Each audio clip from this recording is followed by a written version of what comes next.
विद्यार्थी लोग, आज हम फिर जो है आपको कहे थे कि लेसन 1 जिसके कहते हैं 12वीं के जीव विज्ञान का लेसन 1 का नाम है जीवों में जन्म, उसको हम पार्ट 1 और पार्ट 2 करके बता दिए हैं। अब आज हम कहे थे कि आज हम आपको लेसन 1 के सवाल हल करेंगे जिसमें सब्जेक्टिव और ऑब्जेक्टिव दोनों होगा। चलिए शुरू करते हैं। पूरा वीडियो को देखें तो फायदा होगा, अन्यथा कोई फायदा नहीं होगा देखने से। अभी नहीं जानेगा कि लॉकडाउन में आपको पास कर दिया जाएगा बिना पढ़े लिखे, क्योंकि पिछले साल लॉकडाउन था, उसमें 30% से 40% के बीच फेल किए गए थे। वो सरकार जिम्मेवार नहीं लेती कि आप नहीं पढ़ेंगे तो हम ग्रेस देंगे, आप पास करेंगे। वो आपको किसी भी रूप में पढ़ना होगा।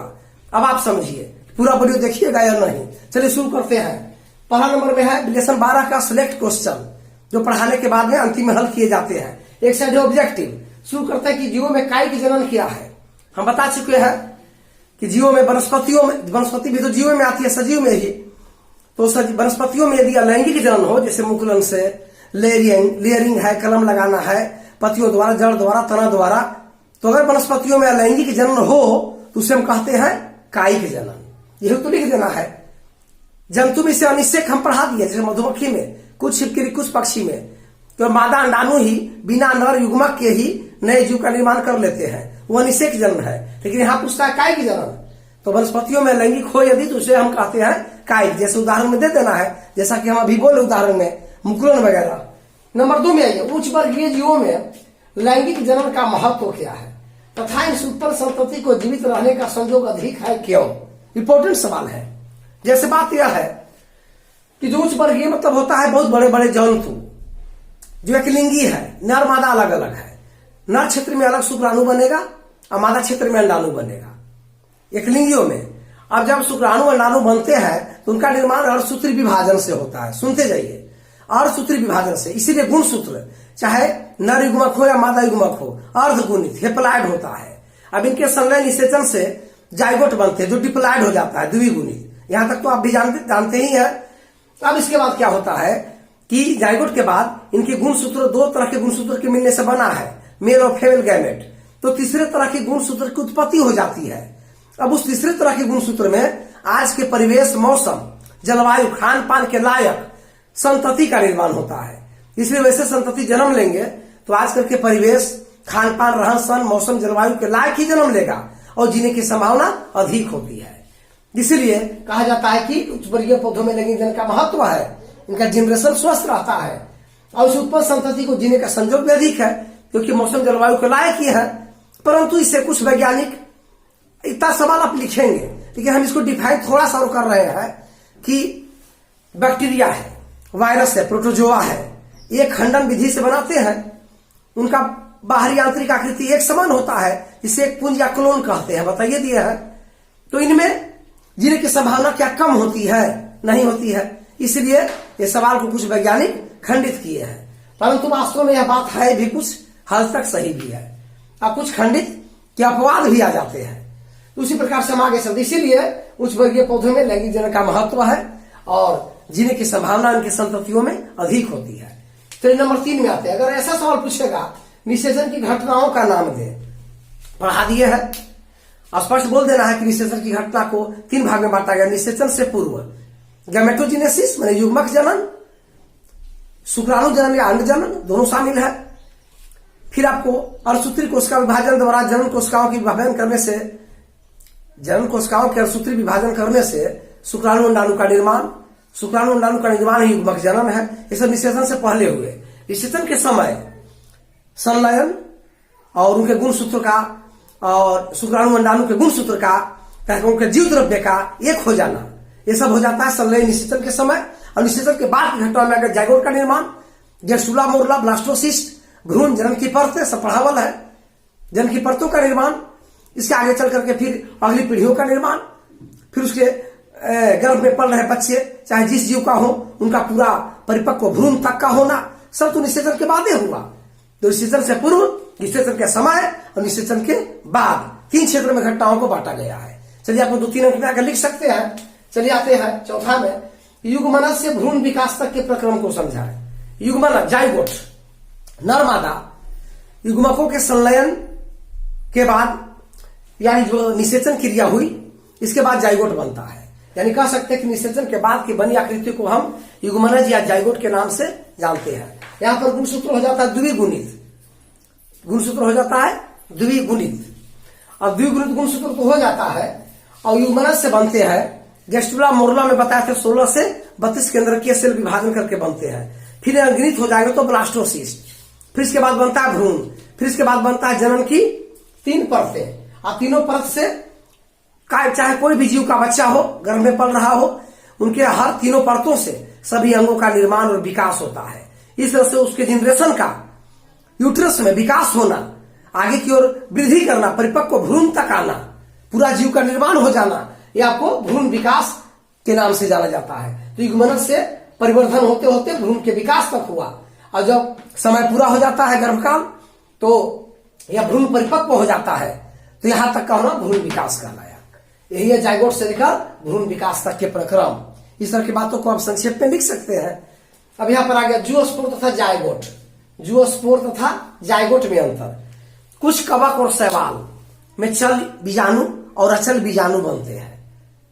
वे उसमें कशाभिका होता है, वे तैरने की क्षमता रखते हैं और बाद में कवक का वह चल बीजाणु या अचल हो तो कवक का स्फुटन कर देता है, और शैवाल का है तो शैवाल का स्फुटन कर देता है।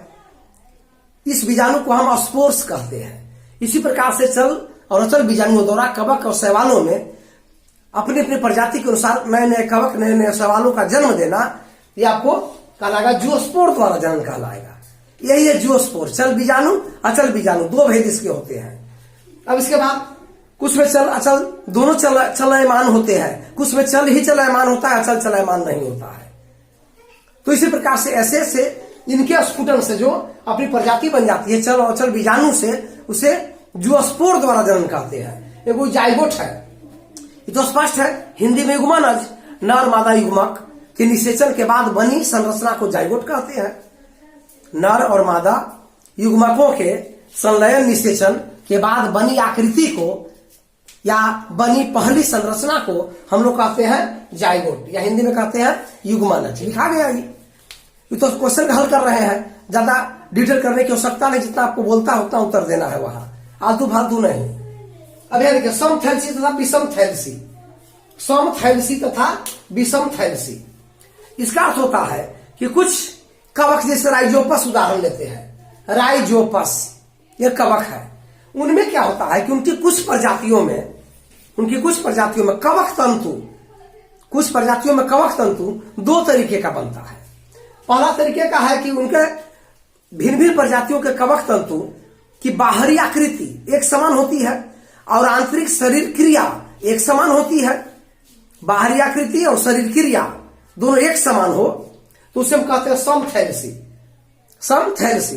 परंतु वही कवक का उदाहरण जो राइजोपस है, उसमें कवक तंतु कभी कभी देखने में तो दोनों कवक तंतु एक ही समान लगते हैं राइजोपस के, परंतु उनकी शरीर क्रिया विज्ञान, इंटरनल फंक्शन अलग अलग हो जाता है, उसे कहते हैं विषम थैलेसी। फिर से एक बार कवक का उदाहरण लेते हैं राइजोपस, उसमें कवक तंतु 2 तरीके का बनता है। एक बनता है उनकी प्रजातियों में, राइजोपस की भी प्रजाति है, उनके कुछ प्रजातियों में ऐसा बनता है कभी कभी कवक तंतु की बाहरी आकृति और आंतरिक आकृति, शरीर क्रिया सब एक समान है, तो उसे कहेंगे समथैलेसी। परंतु वही कवक तंतु देखने में एक लग रहा है कि आंतरिक क्रिया में अंतर है, भिन्नता, तो उसे हम कहेंगे विषम थैलेसी। यही अर्थ हुआ समथैलेसी और विषम थैलेसी का। 2 अंक के सवाल में आएगा, इसको आप लिख सकते हैं। अब नंबर है आपको 7 में, शैवाल तथा कवक में अलैंगिक जननीय संरचना। क्या दिया गया है? शैवाल तथा कवक में अलैंगिक जननीय संरचना। शैवाल और कवक में अगर अलैंगिक कहता है इसका मतलब है कि उसमें मुकुलन का होना, मुकुलन अलैंगिक जननीय संरचना हुई। उसी प्रकार से खास करके जूओस्पोर किस्म का बनना, यह भी अलैंगिक जननीय संरचना हुआ। या शैवाल के गांठों से नई नई कलिकाओं का पनप जाना, पूरे क्षेत्र में छा जाना, यह भी आपको हुआ अलैंगिक जननीय संरचना हुई। इसी प्रकार से जिसमें नर मादा युग्मक पौधा में, शैवाल कवक में क्या आएगा? शैवालों में, तो इसमें अलैंगिक जननीय संरचना हुआ ही, जैसे उनका मुकुलन होना, जूओस्पोर होना, गांठों से कलिकाओं का निकलना और पूरे तालाब में छा जाना या सड़े गले वस्तु पर कवक का छा जाना, ये सब इनकी अलैंगिक जननीय संरचना हुई, क्योंकि इसमें कोई स्त्री केसर पुंकेसर नहीं होता, न भाग ले रहे हैं। ये अलैंगिक जन्य संरचना के अंतर्गत आते हैं। हालांकि अचल बीजाणु का बनना कुछ वैज्ञानिक का मानना है कि ये लैंगिक जन्य संरचना भी है। चलिए आगे आते हैं। अर्धसूत्री विभाजन तथा युग्मक जनन आपस में सदैव अंतः संबंधित होते हैं क्यों? अब यहां देखिए, अब दर्शाना है कि अर्धसूत्री विभाजन, मियोसिस सेल डिवीजन और युग्मक जनन गैमेटोजेनेसिस ये एक दूसरे से कनेक्ट है और पूरी अच्छी तरह से कनेक्ट है। क्यों? कारण है कि युग्मक जनन का अर्थ बताया है कि शुक्राणु या अंडाणु जंतु में उनका बनना या पौधे में पुंकेसर स्त्री केसर का में परागकण और अंडे का बनना, यह है युग्मक जनन, जिसे हम कहते हैं गैमेटोजेनेसिस। स्पर्मोजेनेसिस, ओजेनेसिस भी कर सकते हैं, अलग अलग। देखिए एक साथ कहेंगे तो गैमेटोजेनेसिस, तो युग्मक के निर्माण में पहले हम बता चुके हैं कि जनन कोशिकाएं भाग लेती है। नर जनन क्षेत्र में भी जनन कोशिका है, मादा जनन क्षेत्र में भी जनन कोशिका है। समय आने के बाद, परिपक्व होने के बाद ये अर्धसूत्री विभाजन करते हैं। अर्धसूत्री विभाजन करने के बाद ये बना देते हैं, नर क्षेत्र है तो नर युग्मक, मादा क्षेत्र है तो मादा युग्मक। लेकिन ऐसा करते समय अर्धसूत्री, अर्ध माने आधा, सूत्री माने गुणसूत्र, विभाजन माने बट जाना, इनमें गुणसूत्र आधी आध हो जाते हैं। जैसे मनुष्य का उदाहरण ले तो 46 गुणसूत्र है। अब ये शुक्राणु बनेगा तो 100Y कैटेगरी का 23 रहेगा। अंडे बनेंगे, अंडाणु बनेगा तो 100X कैटेगरी का, ये भी में 23 रहेगा। तो इसे कहेंगे अर्धसूत्रण, यानी स्थिति हो जाती है हेप्लॉइड, अर्धगुणित। तो युग्मक में, इसीलिए युग्मक में कहा जाता है कि युग्मक में गुणसूत्र की संख्या आधी हो जाती है। तो अब बता सकते हैं, आप अभी कह सकते हैं युग्मक का निर्माण जब भी होता है तो अर्धसूत्री विभाजन से, या अर्धसूत्री विभाजन ना होगा तो युग्मक का निर्माण ही नहीं होगा।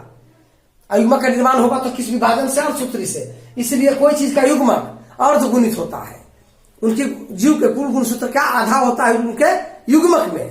तो इसलिए हम कह सकते हैं कि अर्धसूत्री विभाजन तथा युग्मक जनन आपस में क्या है? संबंधित है, कनेक्ट है, जुड़ा हुआ है। क्योंकि बिना अर्धसूत्री विभाजन के युग्मक नहीं बनेगा, और युग्मक बनने के लिए अर्धसूत्री विभाजन की हो सकता है। इसलिए आप कहते हैं, जानते भी हैं कि कोई जीव का युग्मक हो, नर युग्मक या मादा युग्मक, उनमें गुणसूत्र की संख्या आधी ही होती है। जैसे मनुष्य के नर मादा युग्मकों में गुणसूत्र की संख्या 23 क्यों हुई? क्योंकि अर्धसूत्री विभाजन से बनता है, इसे दोनों के बीच गहरा संबंध है। चलिए आगे आते हैं। बाह्य निषेचन पढ़ाया गया है आपको, लेकिन यहां पर वो सवाल नहीं है, पहले सवाल को ध्यान से देखना है। बाह्य निषेचन से हानि, हम बताएं कि मेढक और मछलियां उदाहरण इसकी है।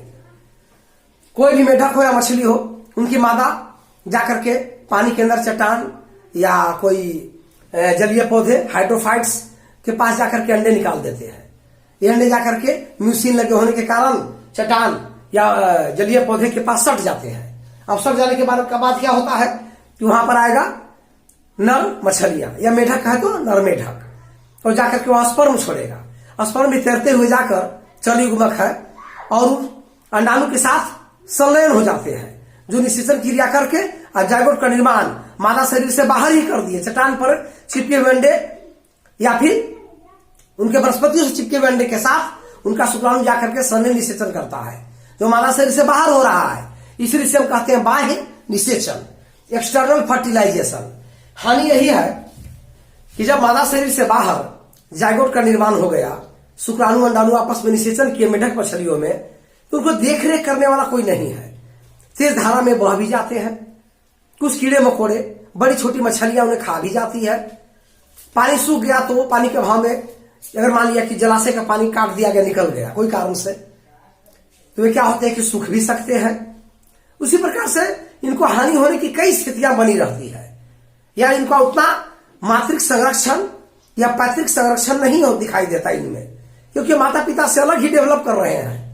यही मनुष्य में, गाय भैंस में क्या है, जानवरों में, मेलिया में, जिनके बच्चे का निर्माण जो है माता शरीर के गर्भ में अंदर होता है, तो उनकी सुरक्षा ज्यादा देखी जाती है। अन्य प्रजक की अपेक्षा सजीव प्रजक में जोखिम ज्यादा है, सजीव प्रजक में जोखिम कम है। ये तो कल हो बताए थे हम। यही है बाह्य निषेचन से हानि।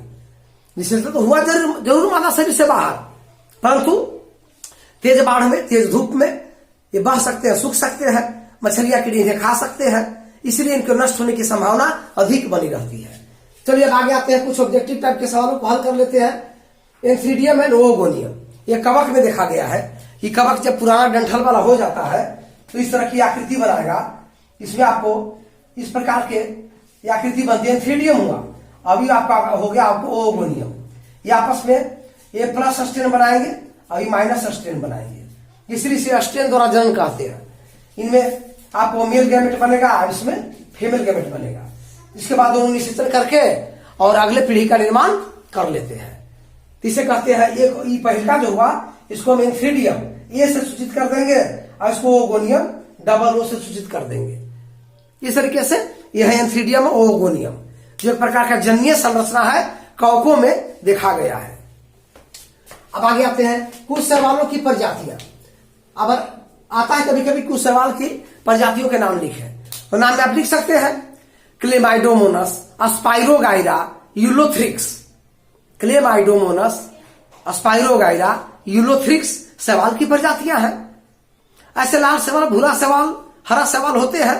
इसका अध्ययन करना, लाल शैवाल को रोडोफाइसी और हरे शैवाल को क्लोरोफाइसी, भूरे शैवाल को फियोफाइसी भी कहते हैं। लेकिन ये सब इनकी प्रजातियों को आप एक अंक 2 अंक का सवाल है, ज्यादा लंबा चौड़ा है नहीं, और इसको बढ़ाया जाए। अब यहां देखिए कवक को प्लांटिस से क्यों किया गया। सर्वप्रथम कवक को भी वैज्ञानिक वनस्पति ही मानते थे। कवक को भी वैज्ञानिक लोग वनस्पति ही मानते थे। लेकिन आज के वैज्ञानिक जब उसे जांच करने लगे तो मालूम चला कि इनमें पर्णहरित होता ही नहीं। जैसे मशरूम है, गोबर छत्ता है, गेरिकस है, पेनिसिलियम है, मयूकर है, ईस्ट है, ये सब कवक की प्रजाति बोल रहे हैं। राइजोपस है, तो इसमें क्या होता है, यह माइकोराइजा है, इसमें पर्णहरित होता ही नहीं। अतः अंधेरे में भी उग जाते हैं। प्रकाश संश्लेषण करके, प्रकाश संश्लेषण द्वारा भोजन बनाने के लिए इन्हें कोई जरूरी नहीं है। ये अपने परगलक एंजाइम जड़ से निकाल करके वहां पदार्थ पर जिस पर उगे हुए हैं उनको गला देते, उसी से भोजन ले लेते हैं। इसलिए इनको प्रकाश संश्लेषण की आवश्यकता नहीं है। इसे वनस्पति से हटाकर अब घटक नाम दे दिया गया। ये कंपोजर, जो पदार्थों को गला करके और उसी से अपना भोजन प्राप्त कर लेते हैं। और तब से कवक को प्लांटी से अलग कर दिया गया। ये कवक प्लांटी नहीं है, ये कवक फंगस माने गए और इसे इसकी क्रिया भोजन चलता है अपघटन क्रिया से, इसलिए इसको अपघटक के नाम से भी जाना जाता है। अब इसके बाद है बंगाल का तंग कौन है। ये याद होगा, जलकुंभी को कहते हैं। आप जानते हैं हमारे देश की सैकड़ों छोटी बड़ी नदी नाले बंगाल से होकर ही बंगाल की खाड़ी में गिरते हैं। बंगाल का मुख्य भोजन है मछली और चावल। ये जाकर के वहां के तालाब, वहां के नदी नाले में जाम कर जाते हैं, मछलियां अंदर अंदर मर जाती है, इनका भोजन समाप्त हो गया। इसीलिए बंगाल को क्या कहा, बंगाल का तंग जलकुंभी को कहा जाता है। 5वां में सिफासाइकन हाइड्राइस्ट में जनन और वर्ग। सिफासाइकन और हाइड्रा और ईस्ट, इस सब में जनन की क्रिया है मुकुलन। सब में होता है मुकुलन द्वारा जनन, जो आपको पिछले वीडियो में हम देख चुके हैं, पढ़ा चुके हैं। अब वर्ग पूछेगा तो सिफासाइकन आपको स्पंज पोरिफेरा वर्ग में आते हैं। हाइड्रासिलेंट्रेटा ईस्ट कवक वर्ग में आता है। ईस्ट कवक, हाइड्रासिलेंट्रेटा। चलिए आपको छठा में आते हैं। अर्धगुणित और द्विगुणित गुणसूत्र का क्या अर्थ है। अर्धगुणित को हेप्लाइड कहते हैं, द्विगुणित को डिप्लाइड कहते हैं। जब युग्मक का निर्माण होता है, नर युग्मक और मादा युग्मक, उस समय अर्धसूत्री विभाजन भाग लेता है, जिसमें हम सभा में समझाया कि अर्धसूत्री विभाजन युग्मक जन से किस प्रकार अंतर संबंधित है, बताए अभी। तो जब नर मादा युग्मकों का निर्माण होता है तो जनन कोशिका अर्धसूत्री विभाजन करती है। उसके बाद गुणसूत्र, नर युग्मक हो या मादा युग्मक का निर्माण हो, उनमें गुणसूत्र एक युग्मक में आधा ही रह जाता है, आधा। जैसे मनुष्य का गुणसूत्र है 46, इसके शुक्राणु में 23 होगा, अंडाणु में 23 होगा, इसे कहेंगे अर्धगुणित, हेप्लाइड, हेप्लाइड कहेंगे। और जब नर मादा युग्मक निषेचन करके जाइगोट बनाता है, जिसे युग्मनज कहते हैं, तो उसमें गुणसूत्र की संख्या हो जाती है दुगनी, इसे डिप्लाइड कहते हैं। यही अर्थ होता है हेप्लाइड और डिप्लाइड, अर्धगुणित या द्विगुणित। अब इसके बाद है माइको एंड फाइकोलॉजी क्या है, ये आपको पढ़ाया गया है, याद होगा। एक बार सुन लीजिए कि माइकोलॉजी अध्ययन करता है किसका, कवक का, study of fungus, and phycology study of algae. शैवाल का अध्ययन करना फाइकोलॉजी है और कवक का अध्ययन करना माइकोलॉजी है। कवकों का अध्ययन माइकोलॉजी में करते हैं और शैवाल के विभिन्न प्रकार के सारे वर्णन फाइकोलॉजी में ही किया जाता है। चलिए आते हैं, बांस किस कुल का है बताइए, शाकीय कुल का है। यह घास की प्रजाति में आता है बांस। 12 साल पर फूल देता है, आप पढ़िएगा आगे, लेकिन फिर भी यह पूरा सक्सेस नहीं हो पाता। इसीलिए इसका जन्म जड़ द्वारा होता है, बताएंगे हम आगे वीडियो में। अच्छा यहाँ सरसों आलू मसूर किस कुल का है आप बता सकते हैं, ये भी आता है। सरसों है क्रूसीफेरी या ब्रेसिकेसी कुल का, दो नाम इसका, क्रूसीफेरी कहिए या ब्रेसिकेसी। आलू है सोलेनेसी, सोलेनेसी। मसूर है लेग्यूमिनेसी या फाबेसी कुल भी आता है, लेग्यूम पौधा कहते हैं इसको मसूर को। तो इसी प्रकार से इसका अगर परीक्षा में कुल पूछता है तो आगे विद्यार्थी गड़बड़ाने लगता है कौन कुल में क्या है, तो स्टडी करने के बाद ये सब बातों का मालूम चलेगा। तो इसी प्रकार से किण्वन क्या बनाता है, एल्कोहल बनाता है। किण्वन में ईस्ट या एसिटाइल नाम का जीवाणु भाग लेता है। कार्बनिक द्रव जिसमें शर्करा की मात्रा होना चाहिए पानी, और उसी में मुकुलन द्वारा ईस्ट CO2 गैस बनाता है, या CO2 गैस कार्बनिक द्रव से विक्रिया करके C2H5 बनाता है, C2H5OH, इथाइल एल्कोहल बनाया। इसी को एल्कोहल या शराब के नाम से जानते हैं। या किण्वन है, इसी को फर्मेंटेशन कहते हैं, इसी को इंग्लिश में कहते हैं फर्मेंटेशन, किण्वन। तो इस प्रकार से ये किण्वन क्रिया हुआ। अब आप अपने से इसको हल करिए परीक्षा में। अब सवाल तक हल कर दिए हैं, अब इसे छोटे मोटे सवाल जो है वो आपको पूछ सकते हैं कमेंट में भी। अब देखिए कि यहाँ पर ये सब सवाल दिए गए हैं और तमाम जो है आपको सवाल बता दिया गया है। यानी लेसन 1 से आपको यहाँ पर देखते हैं कि पार्ट 1 पार्ट 2 में बांट दिए, अंतिम में सब सवाल हल कर दिए, यहाँ ऑब्जेक्टिव है। तो इसी प्रकार से ये जो तैयारी करने के बाद ये भी लगभग आपका अच्छा खासा तैयारी करवा देगा। आप इस वीडियो को ध्यान से पढ़े सुने तो ये भी अच्छी खासी तैयारी करवा देगा। इस प्रकार से अब हम आपको अगले वीडियो में फिर मिलेंगे। पूरा वीडियो को देखिए, लाइक और दोस्तों को सब्सक्राइब कर दीजिए ताकि जो वो भी अपना इस वीडियो को देख करके 12वीं की तैयारी कर सके। बस धन्यवाद।